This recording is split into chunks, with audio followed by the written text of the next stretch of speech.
নবীজি বলেছেন, যখন একটা জাতির ব্যবসায়ীরা মাপে কম দেওয়া শুরু করে, মিথ্যা কসম করে পণ্য বিক্রি করা শুরু করে এবং আমানতের খেয়ানত করে, তখন ওই জাতির উপর দুর্ভিক্ষ চাপিয়ে দেওয়া হয়।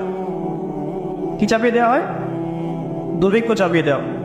মনে করছেন যে হয়তো দুর্ভিক্ষ নাই, পুরো ওয়ার্ল্ড ওয়াইড একটা নীরব দুর্ভিক্ষ চলছে এখন আস্তে আস্তে। সকালে একটু আগে বলেছিলাম না, গরিব মানুষ আলু ভর্তা, ডাল আর ডিম ভাজা দিয়ে ভাত খেতে লাগে। এখন তারা বলে আমরা ডিমই দেখতে পারি না চোখে, ডিমও খাওয়ার এখন সামর্থ্য হচ্ছে অনেকেরই।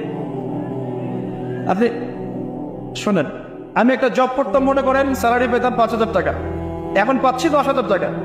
কিন্তু 10,000 টাকা স্যালারি পাওয়ার পরেও আগে 5,000 টাকা দিয়ে আমি সংসার চালাতে পারতাম, এখন 10,000 টাকা দিয়ে পাচ্ছি না। কারণ কি? কারণ হচ্ছে মুদ্রাস্ফীতি, দ্রব্যমূল্যের ঊর্ধ্বগতি, এর পাশাপাশি আছে আমানতের খেয়ানত করা,